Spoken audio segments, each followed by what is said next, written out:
First thing that doesn't make any sense is America's war on terror. Yes, I understand that America was attacked on 9/11. I understand that. But why did that go attack Libya and Iraq and all these other places that had nothing to do with Al-Qaeda? Okay? And the answer is they're trying to create something called the Greater Israel Project. They're trying to have Israel become Pax Judaica. Critics of the claim that Israel now steers U.S. power usually argue that the American empire is fragmented, with countless factions competing for influence driven by money, inertia, or careerism, and that pro-Israel networks are merely one player among many. This argument isn't wrong, it just underestimates Zionism. The American empire is not a single actor. It is a sprawling system of institutions where American interests are interpreted and executed by individual people. Most participants inside that system are not playing a long game. They are individuals pursuing funding, prestige, or survival. They rotate in and out. They manage decline. They have momentum, but no destination or long-term goal outside of their own personal interests. Zionism is different. What distinguishes Israel First loyalists is not raw power, but clarity and dedication of mission. Whether secular or religious, Zionists are a collective operating with a coherent long-term objective, assisting one another to attain position in order to achieve that objective. In slow, bloated bureaucracies, the faction that knows exactly what it wants will outperform those that do not. The grand power in the Middle East, because that's important in all secret societies. Israel must become the dominant power in the Middle East, okay? So this helps us understand why the war of terror happened the way it did. That's number one. Number two is, right now, America is threatening to attack Iran. Why would they do that? Because in order for Pax Judaica to come into being, Iran must be taken out of the equation. Months after the 12-day war between Israel and Iran, tensions are rising again. Trump sharpened pressure on Tehran this week, threatening U.S. action if Iranian security forces violently suppress the ongoing protests. If Iran shoots and violently kills peaceful protesters, the U.S. will come to their rescue, Trump said on social media. They're just looking for any excuse. Again, not justifying the government there, nothing, but America's dying to go in there and topple this government. The last domino left of anyone that will give any resistance to our greatest ally. Iran must be destroyed. Then, if that were to happen, there'll be no challenger to the power of Pax Judaica, okay? Does that make sense? All right? The third thing is Silicon Valley and AI. So right now, you have AI, ChatGPT, which doesn't really do anything, okay? It makes cool images on your computer and helps you cheat in school. Okay, that's about it. Doesn't really do anything else. And if you don't go to school, then you're like, why am I using ChatGPT? Okay? And you're not gonna pay a lot of money for it. So AI, it's a dead end. But at the same time, all around the world, everyone's spending billions, trillions of dollars on data centers, right? So everyone's putting money into AI. But then you're like, well, how can you make money off that? If you think the answer is for you to use AI, well, it's hard to make money off that. But if the answer is to create an AI surveillance state, that makes a lot more sense. Ultimately, that's what we're linking all of these sort of, catastrophes. We can go back to the Titanic. We can go to 9/11. We could go to just about USS Liberty. You can make a tie to, JFK, to Israel, to Mossad, now moved into the technocracy now. That seems to be, like you were mentioning before, with Larry Ellison and Zuckerberg. Exactly, and like never before this is where it's kind of pretty scary, because you've never had all your money digital. It's always been a physical commodity, whether that be actual products, whether that be your cattle, whatever. But because it's now digital, that will give absolute power to whoever's controlling that. Whoever's writing the program, the algorithms, they own you. You can't really have a revolution or a resistance if, oh yeah, now you can't put fuel in your car. Now you can't eat. Now you're not going to be able to feed your family. How can you fight that? So that, for me, that is the greatest evil. And that's the thing that needs to be resisted. I am living out the Zionist dream. I have been at Meta for almost 9 years. We banned content claiming Zionists run the world or control the media. Majority of Gen Z have an unfavorable impression of Israel. And my friends, I think the reason for that is that we're losing the digital war. When you think about it, the masters of the universe are Jews. You know, we've got Altman and AI, we got Zuckerberg, we got Sergey Brin, it's us. And we have to figure out a way to win the digital battle. Amelia, we got to get our digital sneakers on. We banned content claiming Zionists run the world or control the media. And when we do that, the future of Israel will be stronger because a majority of all Americans will support Israel. We'll make that happen. We have to make it happen. Right? So what is surveillance state? Very easy, guys.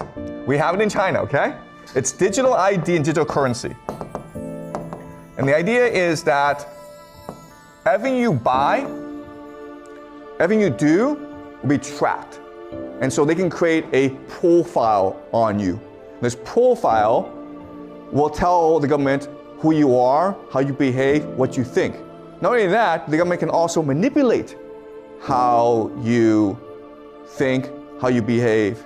Okay? And like never before this is where it's kind of pretty scary, because you've never had all your money digital. It's always been a physical commodity, whether that be actual products, whether that be your cattle, whatever. But because it's now digital, that will give absolute power to whoever's controlling that. Whoever's writing the program, the algorithms, they own you. You can't really have a revolution or a resistance if, oh yeah, now you can't put fuel in your car. Now you can't eat. Now you're not going to be able to feed your family. How can you fight that? So that, for me, that is the greatest evil. And that's the thing that needs to be resisted. And this is, of course, called the mark of the beast. Right? And so that's what PAX JUDAICA is. PAX JUDAICA is a global AI surveillance system.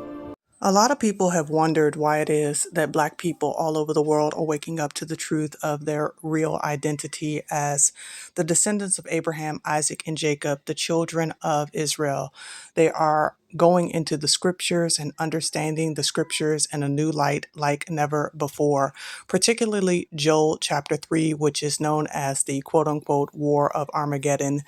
And when we look at that passage in Joel chapter 3, it makes it very clear, the descriptor of who the children of Israel are, that the nations have sold a boy for a harlot and a girl for a cup of wine, and have divided and sold his people unto the Grecians. And when we look at the War of Armageddon, we can see very clearly that the Most High is contending with the nations on behalf of his people, Judah and Jerusalem. Now, the reason why this is important to understand is because we are entering into a digital space and place where there is no return. There is a space in which there will no longer be human the way that we understand human, but it will be transhuman. It will be AI driven, digital ID, MOB type of scenario happening all over the world. And there is going to definitely be one at the helm, one world at the helm. And that is really what is being situated right now. That is what we're seeing with this PAX JUDAICA. I believe it is directly in alignment with Albert Pike and his vision for the World War III, that this is all culminating, obviously, not towards any one nation state towards the end, but for the worship of Lucifer, as he described at the end. It would be the state of Israel and the Arab nations and Christianity all imploding on itself for the purpose of bringing in the light of Lucifer. So when we see the top heads of nations that are competing for digital ID power, PAX JUDAICA at the helm, we are seeing literally all of these things come to pass for the culmination of what will take place at the War of Armageddon, as all these nations have to contend with the Most High. Well, what we have to understand is that the Negro population does not have a nation within itself, one nation. It does not have an army. It does not have technology within itself to combat all of these machines and all of these things that will be used to persecute us.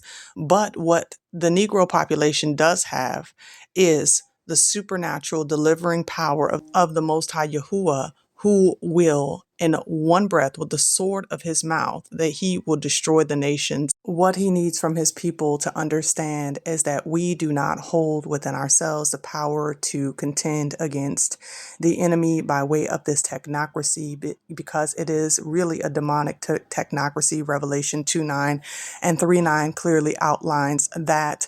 And it's important and imperative for us to pick up our armor. Our armor is important because that is where our weapon is. The weapons of our warfare are not carnal, but mighty in Yah to the pulling down of strongholds. We have to begin to weaponize ourselves in the spirit, because all the things that are coming and that are currently here, it will take a supernatural deliverance in order for us as a people to be able to not get sucked into this system. It is prophesied that we are going to be delivered from this system. And so it's important that we understand what is happening and that we understand the geopolitics and the technocracy of all of it. But we must also understand that we have a rightful responsibility as the Yahudim to raise up a banner of prayer and call out for the Most High to rise up against the powers that should not be, so that they are no longer able to deceive the nations. We are supposed to be the light of the world and the salt of the earth. And so I contend that it is important for us as the awakened Israelites, the remnant, to fight the spiritual battles that we have in the spirit. We do not wrestle against flesh and blood, but we wrestle against powers, principalities, and rulers in high places. So we must take up our authority and take up our armor against the enemy. I hope that you all understand a bit more about what's happening with PAX Judaica, understand what's happening with the global beast system, and understand what's happening with this digital ID. And do not fall for this. Do not succumb to this, but by prayer and faith in the Most High, know that He will deliver you. Let me know what you think in the comments section below. Like, share, subscribe if you have not already done so. And don't forget to hit that notification bell on your right so you can get all of my latest updates as they come out. Family, we must be resilient. We must be prayerful. We must depend on the Most High at this time more than ever. As always, be resilient and Yah bless.